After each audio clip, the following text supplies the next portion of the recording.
ఉదయకాలం ఫిలిప్పీయులకు రాసిన పత్రిక 3వ అధ్యాయము 14వ వచనం.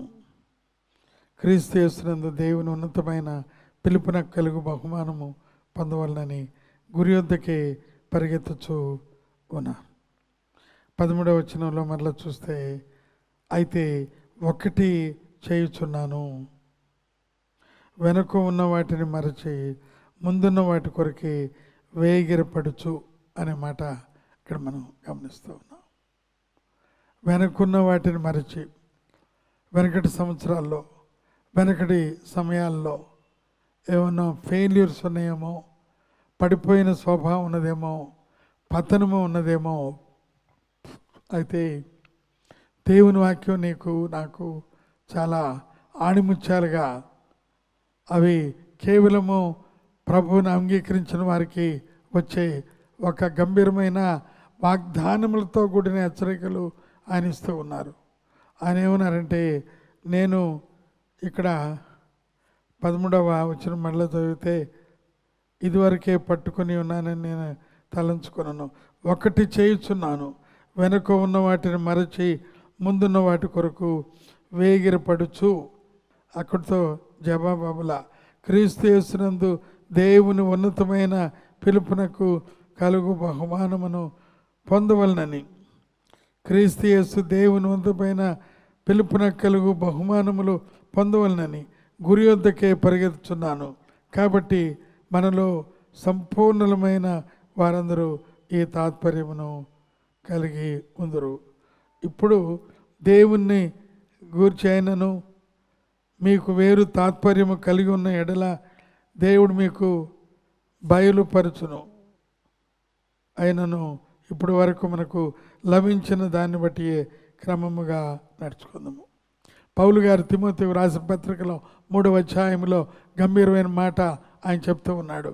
ఆయన ఏమన్నాడంటే, నేను వెనుక ఉన్న వాటిని మరిచి, వెనకెన్నో ఫెయిల్యూర్స్ నాకున్నాయి, వెనకెన్నో పడిపోయిన స్వభావాలు ఉన్నాయి, వెనకెన్నో విషయాల్లో దేవుని దగ్గర నుంచి విజయము సాధించలేని విషయాలు ఉన్నాయి. అయితే ఇక్కడ ఏమంటున్నాడంటే, వెనుక ఉన్న వాటిని మరచి, ఒకవేళ అవన్నీ కూడా నేను సాధించిన ఆ విషయాలైతే సంతోషంగా ఉండొచ్చు, నేను సాధించలేని ట్రోఫీస్ ఏమున్నా అది నాకు విచారమే, అది నన్ను కృంగదీస్తుంది, ఇక ఏమాత్రం కూడా ఇవి నాకు అక్కర్లేదు బాబు అని చెప్పేశాడు వాళ్ళకి. అందుకని ఈ యొక్క 17వ వచనం చాలా చాలా వైటల్, చాలా చాలా మరి ప్రాముఖ్యమైన ఈ యొక్క వచనంగా నేను భావిస్తూ ఉన్నాను.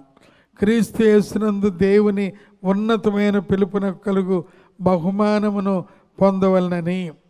ఇది బహుమానం. ఒక రన్నింగ్ రేసులో వెళ్ళేవారు 1, 2, 3 అనే బహుమానాలు అక్కడి నుంచి చూచి వారికి అనౌన్స్ చేస్తారు.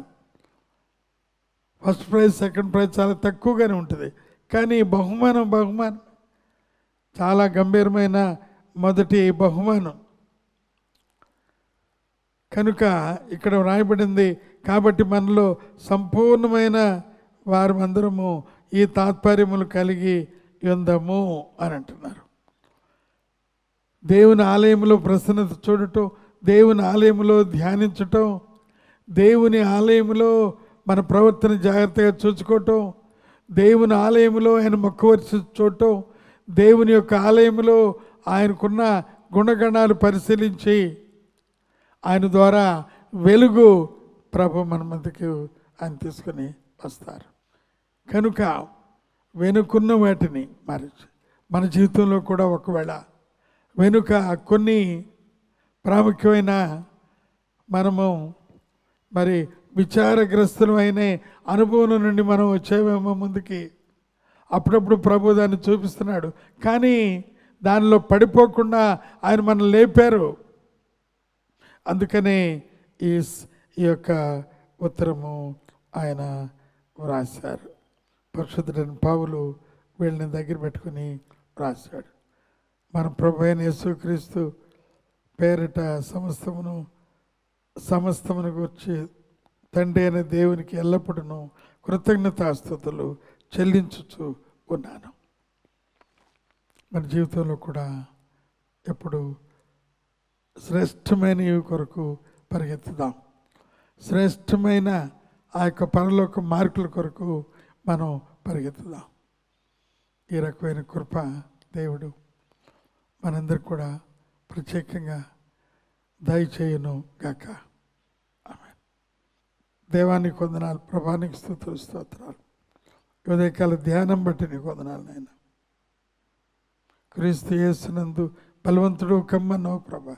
క్రీస్తు యేసు ద్వారా ఏదైతే వెతబడిందో దాన్ని బాగు చేసుకో, అది మా హృదయంలో ఫలభరితంగా చేయమని ప్రభువైన యేసు నామమున అడిగి ఉన్నాం మా తండ్రి.